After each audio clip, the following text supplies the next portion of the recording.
all you see is YouTube pumping this thing. Like, why am I not the first result? Why? You're there. Don't worry. You're there. You're up there. There we go. You're There's here too.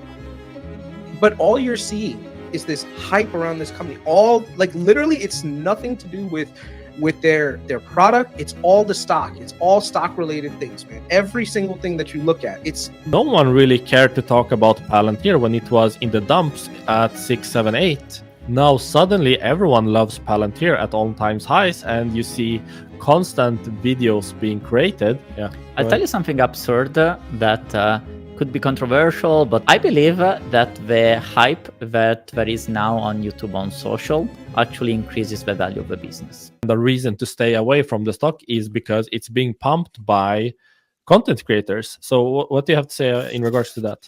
I think it is fair to be skeptical when you see a lot of videos on a stock, but also here there are many nuances to that. Because yes, it is true the stock is expensive. It is true that you need to be okay.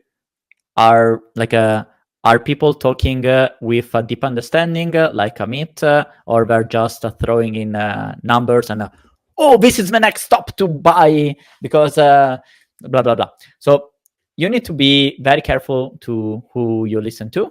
Ask yourself, okay, was this guy actually there to help me understand the business, therefore this opportunity in the stock when the times were tough? How long these people are actually doing that? What are the insights that were actually right in hindsight, and who is just surfing the hype? Now, that's the job that every investor needs to do, but is not a source of worry, like a priori, that is, oh, now, like, this is the bottom. Like, I made a meme post of myself a couple of days ago where I put myself like smashing the short sellers, and I got some comments. Oh, this is the top. This is the top. It's like well, yeah.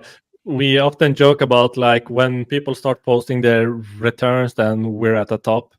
In reality, at least my approach doesn't care at all whatever people are posting and the frequency of how often a company is mentioned. I just look at the business and what I expect for the business moving forwards. But I'm not sure I can really grasp it being like a bare argument for the business that people are talking about it. Now, people are trying to make money on YouTube. You have a lot of content creators that have made it their livelihood to get views, and to that extent, they will talk about what's hype right now. They will talk about, and they will frame it in a way that hopefully gets them a lot of clicks, views, and stuff like that. It's always going to be the case, and it just happens to be Palantir right now because it has performed well. I don't see that as some sort of top warning in a sense. I mean, I don't know. It's not like I studied like, okay, how often does the stock crash when a lot of YouTubers mention it? Like, I don't have the statistics, but I'll tell you something absurd. Essence, it's useless to me. Yeah, I'll tell you something absurd that could be controversial, but I think is a source of discussion.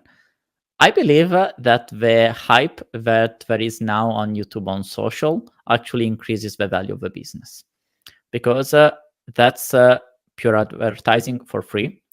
And the only thing that prevents Palantir now from becoming a $1 trillion company is just awareness. And if you can get a lot of awareness for free, and it is actually good awareness, it's not Palantir being associated to GameStop and other companies that are sketchy or meme stocks. But if Palantir is associated to valuable companies, and that helps increasing the awareness on the business side, I believe that there is an invisible line of value that is not that straightforward. Like, imagine Tesla goes viral, you have free advertising that immediately sells more Tesla.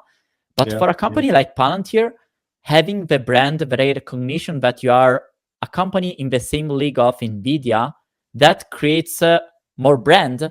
And the brand is what people in the enterprise space look at you for okay, I let you penetrate in my enterprise and penetrate me in every single point of my ontology. So Actually, having I've never thought about that argument. So I would say, okay, So we need to be careful as investors, but it is also true that all this awareness have a butterfly effect on the reputation of the business, because right now Palantir is not associated into a meme stock. So imagine if Palantir just becomes very, very big as the stock price, that would have a crazy high valuation. Okay, that would be scary. But on the other side, having a very strong valuation automatically brings more reputation for the business that helps also achieving new customers. So I think it's is a very delicate line. But at this point in time, especially because now Palantir has the ability to capture a client in 1 day, 2 days, like literally almost nothing, having an increase in awareness automatically increases exponentially the ability to capture new businesses. While 3-4 years ago, it was not like that, because you had the increase in awareness, like an increase in bad awareness, and Palantir didn't have a way to capture that attention. Imagine that you have, it's like becoming viral with a meme. So all the internet world knows you. Haley Welsh, whatever, is that her name? And- The hawk girl. Okay, imagine that. Like she had the moment where all the world knew her. Now you have that opportunity. Eminem would say, if you had one opportunity, one chance, Now is is everything you ever Eminem here. wanted. Okay, wrap up the argument, Arnie. It's getting crazy.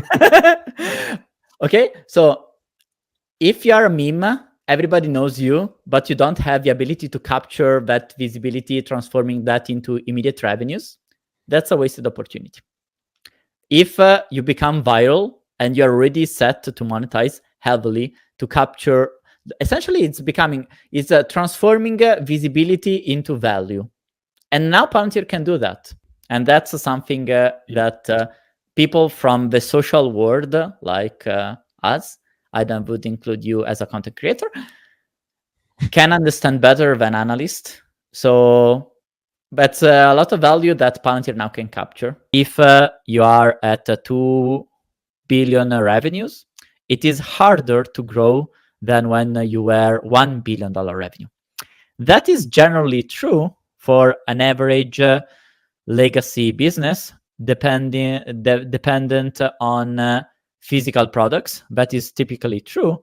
But here we are talking about software, and a software that works, that is going to be viral, now killing all the frictions to get this software in the hands of the customers while generating a lot of network effects. So his argument that the bigger you become, the harder it is to grow, I believe that is not necessarily true. Actually, I think that's false, and that's the bet I'm making as an investor, that the more Palantir grows, the more it can actually grow, thanks especially to network effects that push more growth at a lower friction, meaning that is extremely connected to what we were seeing before.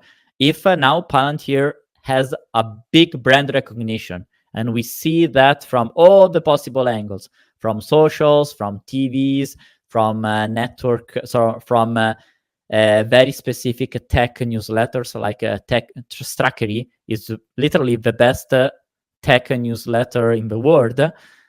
If you have these kind of recognitions, then your brand increase, then the marginal friction to get a new client is lowered a lot.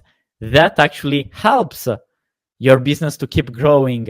Obviously, the comparison in percentage rate becomes more difficult, but remember Facebook, when it got the viral moment, the more it was growing, the more it kept growing. Obviously, at Yeah, a certain point, you reach massive, like the critical stage, and you don't grow much more any longer. But But yeah, we're far and from that.